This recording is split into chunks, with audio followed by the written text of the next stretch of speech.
You're chasing your career, your children, your goals, and you're trying to find balance so desperately. But somehow there's just never enough time. The to-do list just keeps growing. And the thing is, you might think that you need more time, but what I've realized is that I actually don't need more time. What I actually needed was a better time management system. And so in this video, I'm going to show you how to stop feeling overwhelmed, like life is getting the better of you, and how to take control over your life using time management. Hey Royal Family, welcome to the front row with myself, Rowanna Mudley, where I talk about all things self-development. Chapter 1, be real with your time. The easiest thing to do is to break your day up into quadrants. The first quadrant is my wellness quadrant. The second quadrant is my work quadrant. And the third quadrant is my family quadrant. And so I try and work my calendar to fit into those quadrants. If any of the things I want to do don't particularly fit into those quadrants, then it's either noise or it's something that's really extra that I have to think about doing because it's outside of the norm that I need to take care of and that's important to me. My biggest problem is that I kept thinking about what I want to do more than I actually did what I wanted to do. And that sucked up most of my time. Like sometimes I would sit for an hour planning out what I want to do and thinking about what I want to do and then procrastinating because I had anxiety over the things that I wanted to do. So thinking about my to-do list was the thing that was overwhelming me. And then I would just go into this vicious cycle of just scrolling or daydreaming or doing something completely different that didn't fit into the things that I wanted to do. So that didn't serve me very well. And we all get caught up into this. Like with me, I would watch a movie and then if it triggered something, I would think about my life, or I would see someone on social media and then think about my life, and then I would do something else and then stop and scroll again and then think about my life. And so it was a vicious circle of me just thinking about my life and not actually doing stuff for my life. So the quadrants really helped me. And to dissect it a little further, anything that dealt with wellness needed to happen a little bit earlier for me because I knew that my day was so busy that I was never going to have time to focus on myself if I pushed it to later on in the day or in the evening. In the evening, as a mom, you're taking care of your kids, you're sorting out bath time, you're sorting out all the stuff that's happening. There's really no time for you to focus on yourself. So for me to take care of my own wellness, I needed to prioritize that first. And then I knew during the day was everything that I needed to do for my work. And I couldn't overlap that in the evening because I had other responsibilities. So if something overlapped, then it would need to go into the next day. And I would try and be very focused in the things that I'm doing per quadrant. And that's obviously very difficult to do, but the more I practiced it, it became easier. And there is truth to doing something for 21 days and then having it become a habit. Because when it starts becoming a habit, it becomes a natural behavior as opposed to you forcing yourself to do something and then it feels too overwhelming. So first I would start off really, really small. My wellness quadrant literally just meant having a good 5-minute meditation practice, maybe doing a good skincare routine. And then when I got really comfortable with something like that, then I would add on to my wellness. But I don't make it too hard facing and I change things up because sometimes I don't feel like meditating and sometimes I just want to read. So I try to be flexible with my quadrant to allow me to be more productive and also eliminate the feeling of feeling caged because I hate that feeling. I hate like feeling like I have to do something and I don't have a choice in the matter because then my creativity goes down the drain. I feel like life is sucking the life out of me. Life is sucking the life out of me. I'm just not being my best self when I'm forced to do something. So I try to leave some flexibility to it. And then I'm very lenient with myself. I don't have to do it all. And if it all doesn't fit in the quadrant today, there is 365 days in a year and I have to move things along because it is a lifestyle and it's not something that I can accomplish all in one day. Some days are for big project wins and other days are for small wins. And I'm learning every day to try and get comfortable with the fact that it's okay to have days that are really unproductive, but still try and stay as disciplined in my approach and as consistent in my approach. And that's the thing that's going to get me my ultimate goal, because ultimately I want to feel like I have this balance in play and I kind of have control over my life. But if I have more inconsistencies and ill-disciplined ways of doing things, then I'm gonna feel like I don't have control over my time and I am gonna feel overwhelmed. So I try to stay as consistent as possible, and I try to force myself to do the things that I'm supposed to do as much as possible until it becomes a habit and until I start falling in love with it, especially when it is a new process and I'm learning how to navigate and make that something normal and a habit.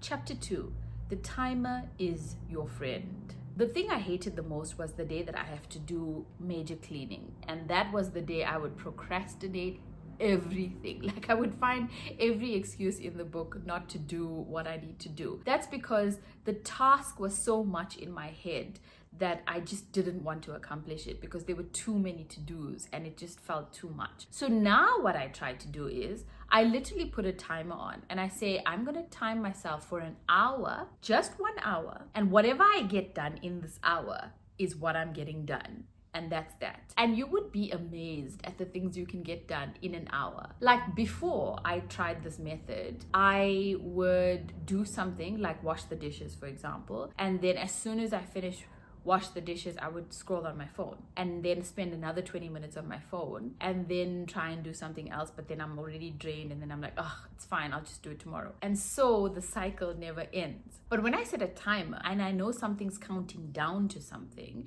that I need to achieve, I work much more quicker. I'm not picking up my phone and scrolling or getting distracted. And then at the end of it, I also feel like I have been more productive and I feel more like a winner. And so that system really does work, even if it means me taking a walk. If I don't have time, usually I'd be like, it's fine, I'm not even gonna go, like, it's too much of an effort.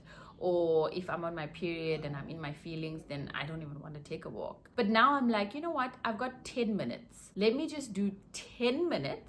Wherever I walk to in 10 minutes, that's where I walk to when I come back. And then most of the time you do more than 10 minutes because you get into the flow of things. You're looking at the butterflies, you're looking at the birds, and you get sucked into nature and you forget about being in your feelings. And then once my timer is done, I move on. I do something else. I don't labor on, because the thing is that I had to keep reminding myself that this is life and it's going to continuously be something that I have to do. And me washing the dishes is going to still be a thing that I have to do tomorrow or later on in the day. You know, I think I treated it with finalization, like I'll do it and I'm never going to do it again, with that kind of mindset. And that's why I was feeling overwhelmed. And the moment I accepted that this is part of life, this is a habit, this is a duty, this is a thing that I need to be happy with, be comfortable with, that's when I started to look at it a little bit differently. And that's when I was like, it's done. I'm done with my hour. Let me move on with the next task, because tomorrow is another day. Yes, there's things that don't get done. But when I look back at my month, I actually accomplished so much more than I accomplished the times that I didn't set a timer and I didn't take it one day at a time. And so the result of that was me feeling more productive and feeling like I do have control over my life. The reason why I decided to do this was because I felt like my time was being eaten into one task the whole day, and then I didn't feel accomplished. So when I set the timer and I put time limits to it, I also was very careful about not being too pedantic about my time. Like in the past, I would set everything to the last minute, and that wasn't very helpful. So now I just quadrant it, and whatever falls in that category that I need to do, I'll do it. And I set a timer within that. So for example, if I'm at work and I need to accomplish 3 major projects, but 2 of those projects I know take weeks to be fully done. So obviously I'm not going to be able to focus everything on that in one day, right? I need to do different things every day. So maybe I'll spend an hour on that task, an hour on the other task, knowing that I'm going to be spending 10 more days on that task. And if I just have that focus time of an hour, I'm way more productive than when I'm more minute with my details and I say from this minute to this minute I'm doing this and this minute, because then I feel too caged. And you don't want to feel that way. You don't want to feel like life is controlling you. You want to feel like you're in charge of life. And we're grown up now, like we're adulting. We need to have our finger on the pulse. We need to have control over this. We can't be blowing up at work or blowing up with our family and just not having control over our emotions because we don't have control over our lives. And so the more consistent and disciplined we are, and the more systems we put in place that are realistic and they work for us as opposed to against us, that's how we're going to win at life. When I tried these methods, I realized that my anxiety reduced and my fatigue reduced because it gave me more clarity and I felt more accomplished. And I wasn't thinking about all the things. I'd have the list of things that I need to get done, and I'll just allocate my times and I'll be very flexible with it and do the things I'm supposed to do and move. If I don't do the things I'm supposed to do, I move it to the next day. And if I find that I'm moving the same task quite a lot, then I start focusing on it and I'm like, you know what, this has been moved several times now, I really need to get it out of the way. And then I put more discipline to getting it done. So I find that balance of whether I need to be a little hard on myself to do something or I need to just chill out on something. And that balance has also been very helpful for me because in the past, I was hard on myself for every single thing. And then you become so obsessive that you are so stressed and then you can't enjoy life because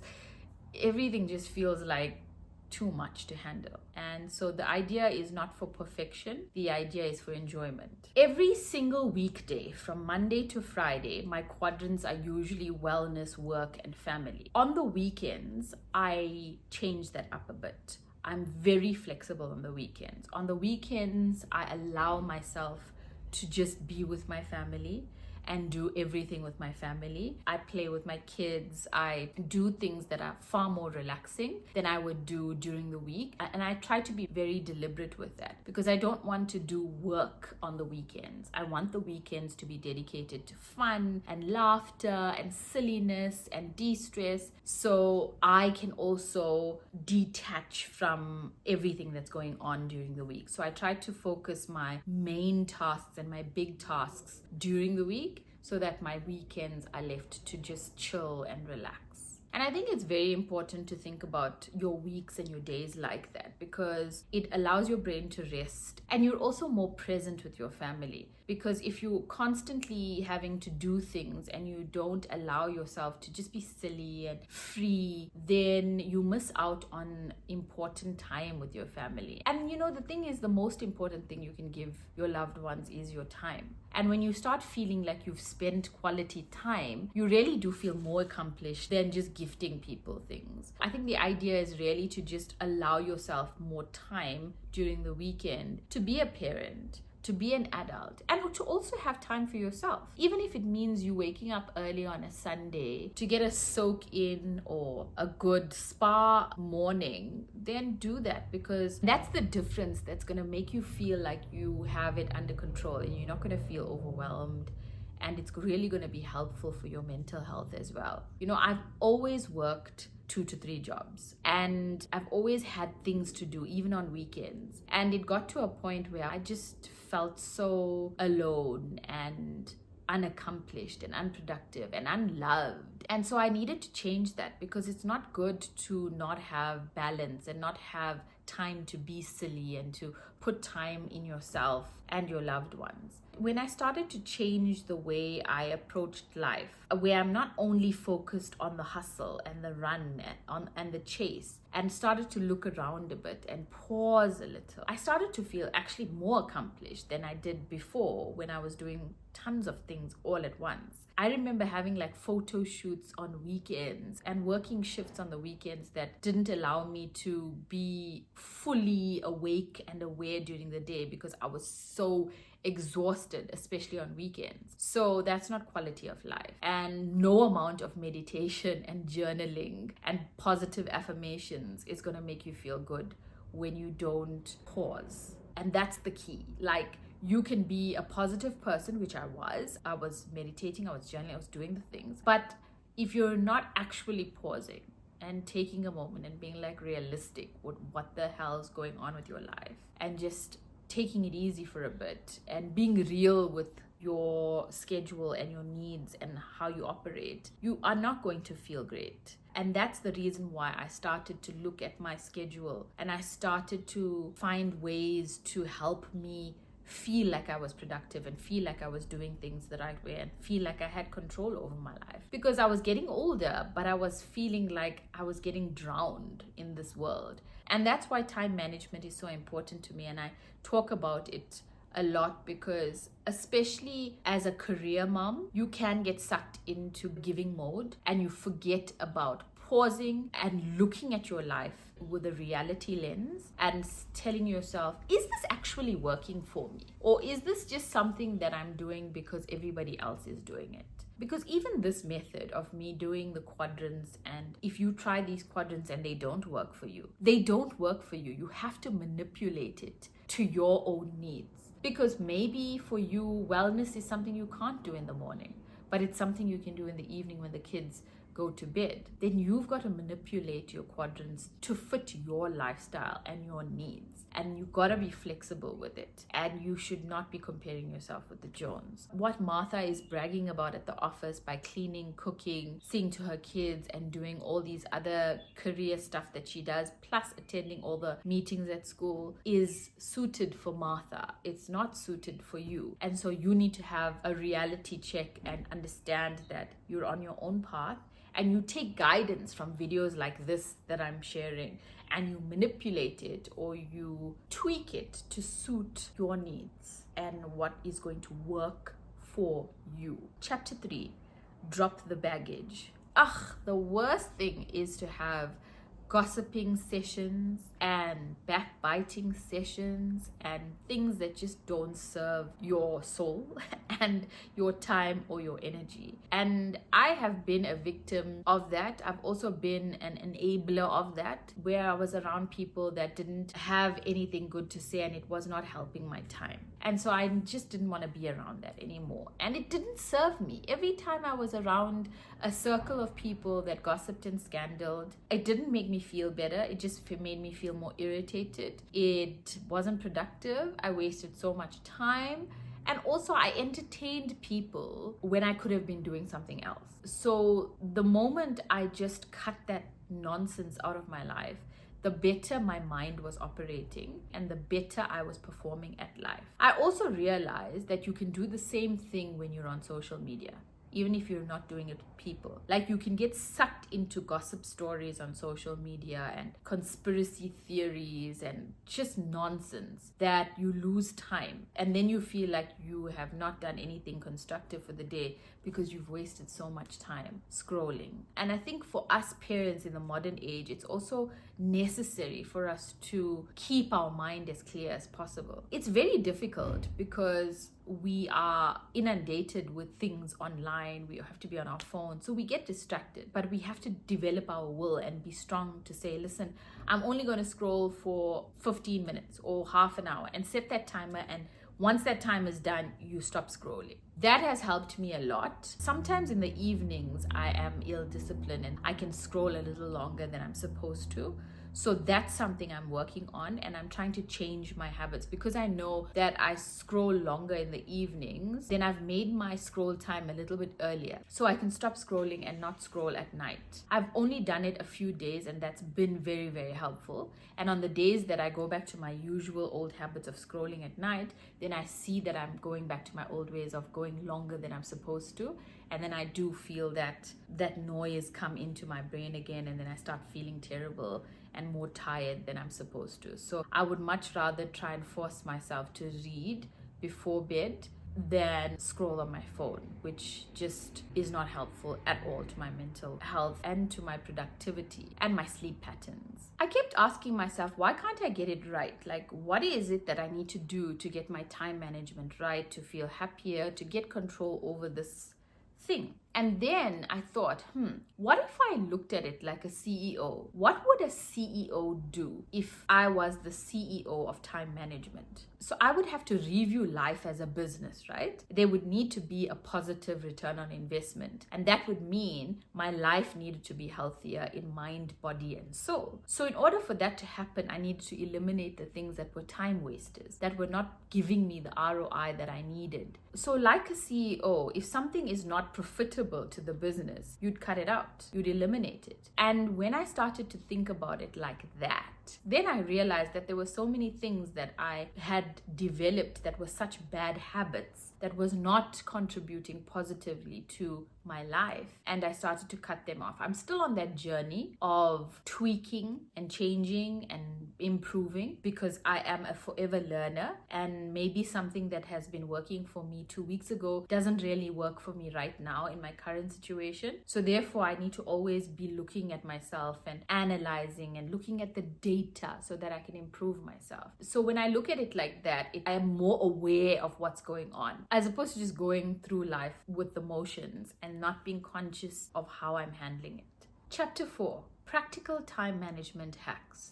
So this is what we've been waiting for this whole video, and I took this long to get here. That's because I needed to ramp up. I needed to paint the picture. The first thing you want to do is do a time audit. How is your life looking currently? And then you can ascertain, these are time wasters, these are some things that I need to get done, and really look at your life realistically and like a CEO, and treat your life like a business. And before you even set any patterns for your life, when you're looking at your time and how it's being spent, track it for a week or two and look at your time spent on your phone, time spent on the TV, time spent talking to people, time spent socializing, and see what is productive for you, what is good for you, and what is actually just a waste. And you will be shocked at what you find. Once you've analyzed your time and you've done the audit, the next thing is to set some non-negotiables. What are the things you have to do?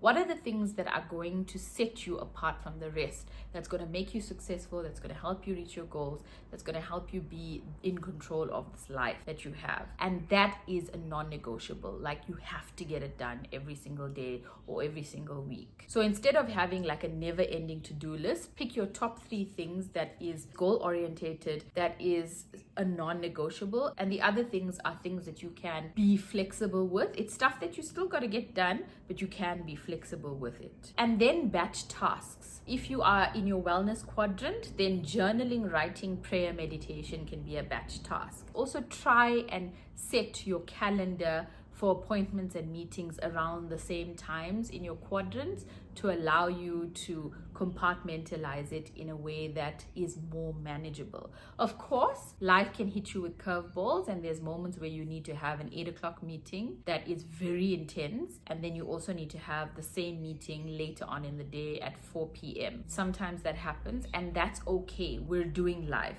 but it's not going to happen every single day. So your norm should have the different sections compartmentalized and the batches of times of what you need to do compartmentalized, so that your brain knows what is happening in that time and you don't feel overwhelmed. Then try your best to protect your mornings. Your mornings should be for yourself, mostly. As soon as you wake up, try and wake up a little earlier so it allows you some time to just be with yourself and take care of yourself before everyone starts getting up and starts with their day. Because if you wake up with everyone or after everyone, it is overwhelming. I've done this a ton of times, and every time I wake up before my family, I feel much more accomplished, and my family feels better and more organized when I'm awake before everybody else. But when I wake up after them or with them, then it does feel like a little overwhelming, and I do feel like I'm not so productive. Also use the mornings to set your intention for the day and what you want to do for the day, and try your best to accomplish what you've set your intention for that day. And lastly, build sustainable systems that work for you. Use this as a guide, but more importantly, mold it according to your needs and your wants and how you want to achieve your work-life balance. When you have systems in place, it allows you to be motivated, especially on the days that you don't feel motivated. When you're feeling drained, when you're feeling tired, then you can rely on the systems you've put in place, because it's an automatic behavior. But if you don't have any systems in place, you will feel drained, you will feel demotivated, and it's not a nice feeling. So if you've been feeling overwhelmed, remember, you don't need more hours in the day. You just need better priorities. Be real with your time, use a timer to your advantage, drop the baggage and build systems that work for you. Remember that you've got this, hun. If you liked this video, then you are definitely going to like the rest of the videos on this playlist. I thank you so much for your time. We'll do this again, same time next week. Cheers.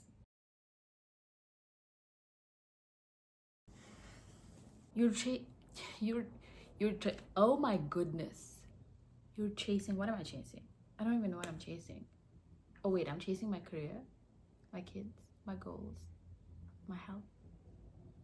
Just about everything. I'm a chaser. I'm a chaser. You can call me Dash. Wait, what? Okay, wait, let's start again.